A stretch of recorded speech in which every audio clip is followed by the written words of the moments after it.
السلام عليكم ورحمة الله وبركاته. إن الحمد لله نحمده ونستعينه ونستغفره. من يهدي الله فلا مضل له ومن يضلل فلا هادي له. وأشهد أن لا إله إلا الله وأشهد أن محمدا عبده ورسوله. أما بعد، يا أيها الناس اتقوا ربكم الذي خلقكم من نفس واحدة وخلق منها زوجها وبث منهما رجالا كثيرا ونساء، واتقوا الله الذي تساءلون به والأرحام إن الله كان عليكم رقيبا. فقد قال تعالى في القرآن العظيم الفرقان المجيد: أعوذ بالله من الشيطان الرجيم، بسم الله الرحمن الرحيم.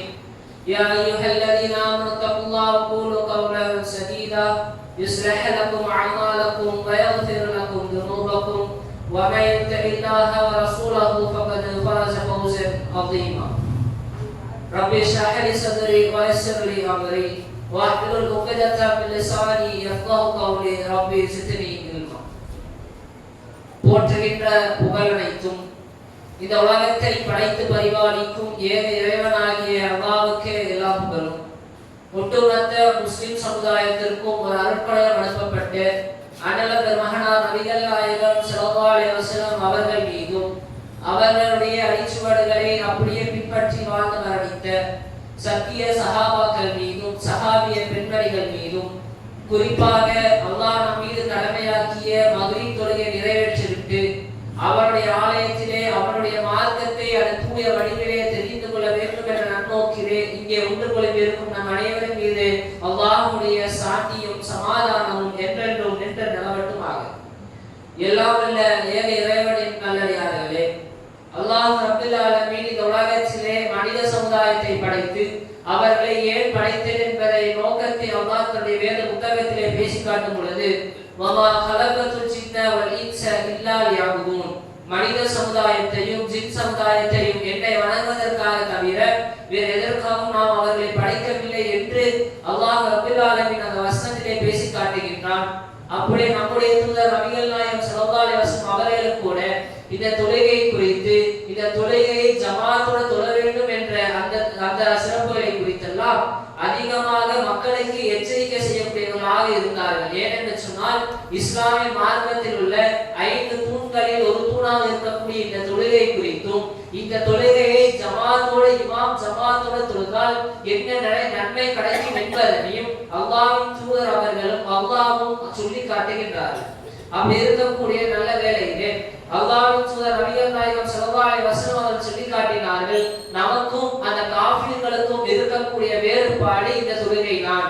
யாரிடத்திலே இந்த தொழுகை இல்லையோ அவன் காஃபிராகி விடுகின்றான் என்று அல்லாஹ்வின் தூதர் நபிகள் நாயகம் ஸல்லல்லாஹு அலைஹி வஸல்லம் அவர்கள் சொல்லி காட்டுகின்றார்கள். இன்னும் இந்த தொழுகையை குறித்து சொல்லி காட்டும் பொழுது, நாளை மறுமை நாளிலே அமல்களிலே வைத்து முதன்மையாக அல்லாஹ் விசாரிப்பது இந்த தொழுகையை குறித்துதான். யாரிடத்திலே இந்த தொழுகை இல்லையோ அவன் நாளை மறுமையிலே அவன் நஷ்டவாளியாக மாறிவிட்டான் என்று அல்லாஹ்வின் தூதர் அவர்கள் சொல்லி காட்டுகின்றார்கள். இந்த தொழுகை என்பது எவ்வளவு பெரிய முக்கியமான ஒரு அமல் என்று சொன்னால், நாளை மறுமை நாளிலும் சரி இந்த உலகத்திலும் சரி அவன் ஒரு முஸ்லிம் என்று அவனை அடையாளப்படுத்திக் கொள்வதற்காக இந்த தொழுகையும் ஒரு மிக முக்கியமான ஒரு அம்சமாக அந்த மனிதனுடைய வாழ்க்கையிலே பார்க்கப்படுகின்றது. ஏனென்று சொன்னால், இன்றைக்கு இஸ்லாமியருடைய பெயரை மட்டும் வைத்துவிட்டு ஏதோ பெயர் அளவிலே நாம் முஸ்லிமாக இருப்பதை விட நான் உண்மை முஃமின் என்று சொன்னோம் சொன்னால் அந்த தொழுகை நம்மிடத்திலே சீராக இருக்கும் என்று சொன்னால் அப்பொழுதுதான் நாம் அந்த முஸ்லிம்களுடைய பட்டியலிலே நாம் வருவோம் என்று அல்லாஹ்வின் தூதர் அவர்கள் சொல்லி காட்டுகின்றார்கள். எந்த அளவுக்கு அல்லாஹ்வின் தூதர் அவர்கள் இந்த ஜமாத் தொழுகையுடைய சிறப்புகளை சொல்லி காட்டுகின்றார்கள் என்று சொன்னால், ஒரு நேரத்திலே அல்லாஹ்வின் தூதர் அவர்கள் ஒரு சபையிலே அமர்ந்திருக்கின்றார்கள். அந்த சபையில மெஹ்சன் என்று சொல்லக்கூடிய ஒரு நபித்தோழரும் அந்த சபையிலே அமர்ந்திருக்கிறார். அப்படி அமர்ந்திருக்கக்கூடிய வேளையிலே பாங்கு சொல்லப்பட்டு தொழுகைக்காக அனைவரும் தயாராகி இகாமத் சொல்லப்பட்டு அனைவரும் அல்லாஹ்வின் தூதர் உட்பட எல்லாரும் தொழுகைக்காக தயாராகி தொழுது கொண்டிருக்கிறார்கள். தொழுது முடிந்த மாத்திரத்திலே அல்லாஹ்வின் தூதர் பார்க்கிறார்கள், மெஹ்சன் மட்டும் தனியாக அமர்ந்திருக்கிறார், அவர் தொழவில்லை. அப்பொழுது அல்லாஹ்வின் தூதர் அவர்கள் அந்த மீசானிடத்திலே வந்து கேட்கின்றார்கள், நீ முஸ்லிம் இல்லையா? நீ முஸ்லிமாக இருந்தேன்னு சொன்னா நீ அந்த தொழுகையை தொழ வேண்டும் அல்லவா? நீ ஏன் அந்த தொழுகையை தொழல என்று கேட்கும் பொழுது அதற்கு அல்லாஹ்வின் தூதரிடத்திலே அந்த மீசான் பதிலளிக்கிறார், அல்லாஹ்வின் தூதரே, நான் வீட்டிலே தொழுதுவிட்டேன், ஆகையால் நான் இந்த இடத்திலே நான் இந்த ஜமாத் தொழுகையிலே பங்கேற்கவில்லை என்று அந்த மீசான் அவர்கள் பதிலளிக்கின்றார்கள். அப்பொழுது அல்லாஹ்வின் தூதர் அவர்கள் சொன்னார்கள், நீங்கள் வீட்டிலே தொழுது இருந்தாலும் கூட பள்ளிவாசலிலே ஜமாத் தொழுகை நடக்கும் பொழுது நீங்கள் அதிலே பங்கேற்க வேண்டும் என்று அல்லாஹ்வின் தூதர் அவர்கள் சொல்லி காட்டுகின்றார்கள்.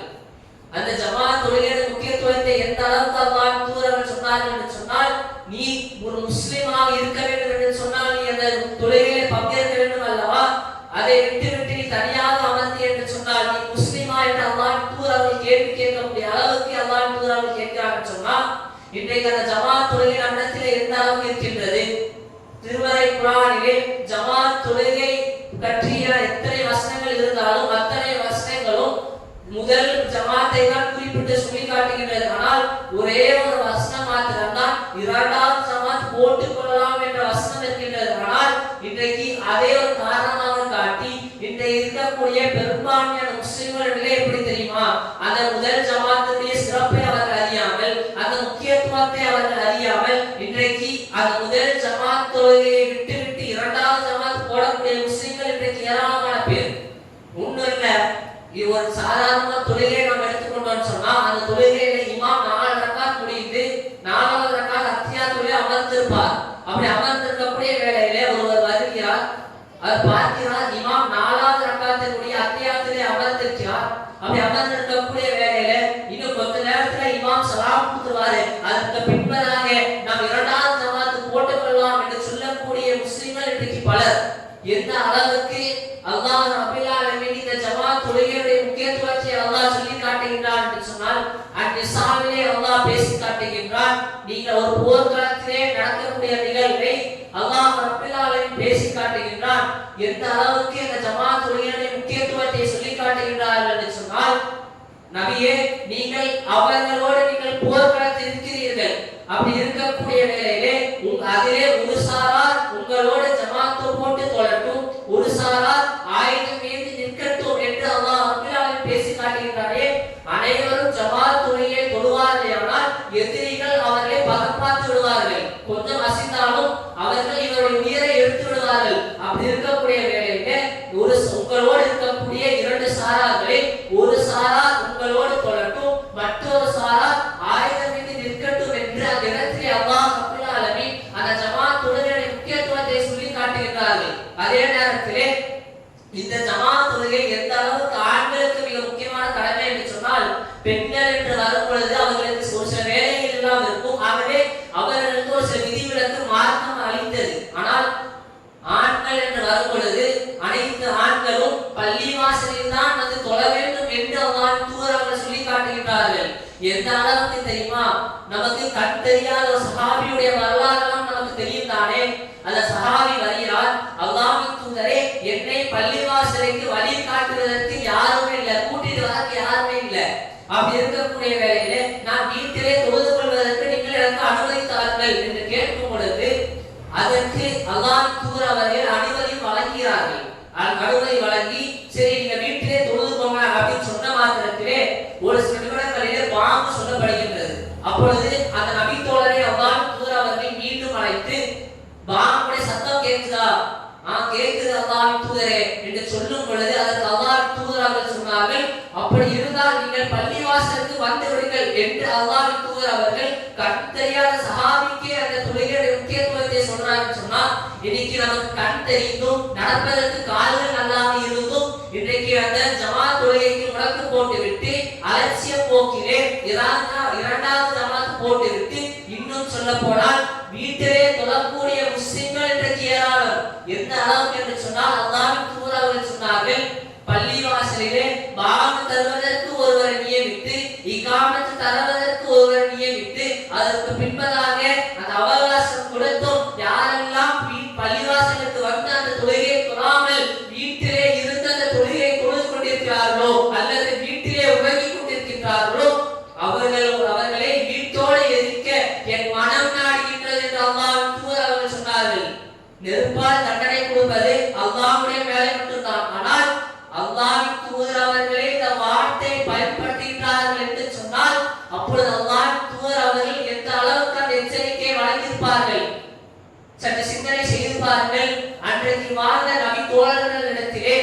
எந்த அளவுக்கு அவர்கள் அந்த தொழுகையில் இருக்கக்கூடிய பற்றி எந்த அளவுக்கு என்று சொன்னால், ஒரு நேரத்திலே குபைர் ரலியல்லாஹு அன்ஹு அவர்களை அவர் தலைமையிலே ஒரு 10 பேர் கொண்ட குழுவை ஒரு இடத்திற்கு அல்லாஹ்வின் தூதர் அவர்கள் அனுப்பி வைக்கின்றார்கள். அப்படி இருக்கக்கூடிய வேளையிலே பனு ஹாரிஸ் என்று சொல்லக்கூடிய கோத்திரத்தார்கள் அவர்களை கைது செய்து 10லே 8 பேரை அவர்கள் கொலை செய்து விடுகின்றார்கள். அதற்கு பின்பதாக 2 பேர் மரத்தில்தான் இருக்கின்றார்கள். அதிலே இந்த குபைர் ரலியல்லாஹு அன்ஹு அவர்கள் ஒருவர். அப்படி இருக்கக்கூடிய வேளையில இவர் அந்த குபைர் ரலியல்லாஹு அன்ஹு அவர்கள் என்ன செய்கிறார்கள் என்று சொன்னால், அவர்களை கைது செய்து அதற்கு பின்பதாக மரண தண்டனை நிறைவேற்றிவிடலாம் என்ற ஒரு நோக்கத்திற்கு அவர்கள் வரும்பொழுது, அந்த நிலைக்கு வரும்பொழுது புனித மாதங்களிலே ஒரு மாதமாக இருக்கின்றது. ஆகவே அந்த ஒரு மாதம் நிறைவடைந்ததற்கு பிறகு இப்பொழுது அந்த குபைர் ரலியல்லாஹு அன்ஹு அவர்களுக்கு மரண தண்டனை நிறைவேற்றுவதற்காக அந்த பனு ஹாரிஸ் கூட்டத்தார்கள் தயாராகின்றார்கள். அங்கு இருக்கக்கூடிய பனு ஹாரிஸ் கூட்டத்தார் கோத்திரத்தை சேர்ந்த மக்கள் எல்லாம் வெளியே வந்து குபைருடைய மரண தண்டனை நிறைவேற்றுவதற்காக வருகின்றார்கள். குபைர் என்ன சொல்ல போகிறாரோ என்பதை கேட்பதற்காக இருக்கக்கூடிய பல மக்கள் வருகின்றார்கள்.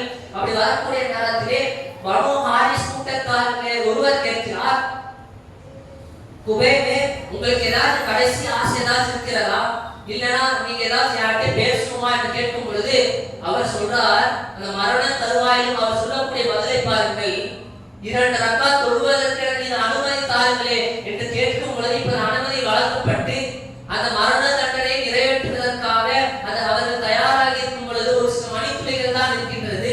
அப்படி இருக்கக்கூடிய நேரத்தில் கூட 2 ரக்காத் தொழுவதற்காக அவர் அனுமதி கேட்கிறார்.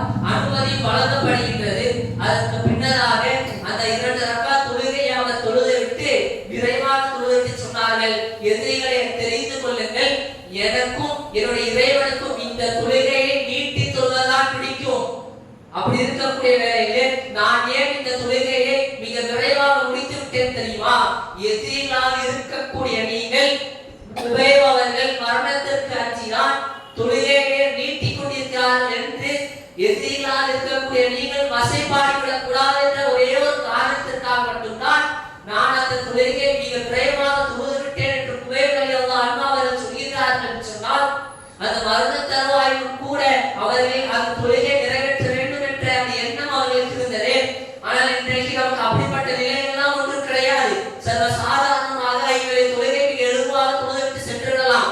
ஆனால் அதிலும் கூட பொதுபோக்காக இருந்து ஃபஜர் நேரத்திலே ஹையாலஸ் ஸலா ஹையாலல் ஃபலா அஸ்ஸலாத்து கைரும் மினன்னாம், வெற்றி பக்கம் வாருங்கள், தொழுகை பக்கம் வாருங்கள், தூக்கத்தை விட தொழுகை சிறந்தது என்று ஒவ்வொரு நாளும் ஃபஜருடைய தொழுகைக்கு வாக்கு சொன்ன போதிலும் அதெல்லாம் கொஞ்சமாக உச்சமாக கூட கருதாமல் இன்றைக்கு இருக்கக்கூடிய பெரும்பான்மையான முஸ்லிம்கள் வீட்டிலே ஒதுங்கி கொண்டிருக்கக்கூடிய சூழலை நாம் எத்தனை பேர் பார்க்கிறோம்?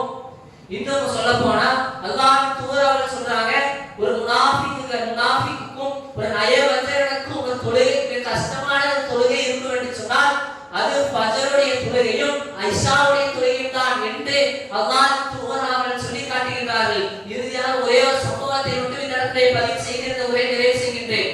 ஒரு நேரத்திலே அல்லாஹ்வின் தூதர் அவர்கள் சொன்னார்கள், பகல் நேர வானவர்களும் இரவு நேர வானவர்களும் ஒன்றோடு ஒன்று அவர்கள் சங்கமிப்பார்களாம். அப்படி சங்கமிக்கக்கூடிய நேரத்திலே இறைவனிடத்திலே சென்ற அந்த வானத்திலே இறைவன் கேட்பானாம், எனது அடியார்களை நீங்கள் எந்த நிலையில விட்டு வந்தீர்கள் என்று பெயர் குறிப்பிட்டு இறைவன் கேட்பானாம். அப்படி கேட்கக்கூடிய நிலையில இங்கிருந்து சென்ற வானவர் சொல்வானாம், இறைவா, உனது அடியாரை உனது அடிமையை பள்ளிவாசலிலே இமாம் ஜமாத்தோடு பள்ளிவாசலில் குடிங்களோடு தொழக்கூடிய நிலையை விட்டு வந்தோம் இறைவா என்று சொல்வது அது பெருமையா? அல்லது இறைவா, உனது அடியானை உனது தொழுகையை மறந்தனாக பள்ளிவாசலுக்கே செல்லாமல் தொழாத நிலையிலே விட்டு வந்தோம் என்று சொன்னால் அது பெருமையா? சற்று சிந்தனை செய்து பாருங்கள். அல்லாஹ்வின் தூதர் அவர்கள் சொன்னார்கள், யார் இந்த தொழுகையை விட்டு வீட்டிலே உறங்கிக் கொண்டிருக்கிறார்களோ அவர்கள் நயவஞ்சக முனாஃபிக்காகி விடுகிறார் என்று அல்லாஹ்வின் தூதர் அவர்கள் சொல்றாங்க. எனவே அன்பிற்குரிய சகோதரர்களே, இனி வரக்கூடிய காலங்களிலே பள்ளிவாசலுக்கு வந்து அந்த 5 தொழுகையை நிறைவேற்றக்கூடிய வாக்கியத்தை அல்லாஹ் ரப்பல் ஆலமீன் நம் அனைவருக்கும் ஆக்கியருள்வானாக. வாஹர் தவானா அல்ஹம்துலில்லாஹி ரப்பில் ஆலமீன். அஸ்ஸலாமு அலைக்கும் வரஹ்மத்துல்லாஹி வபரகாத்துஹு.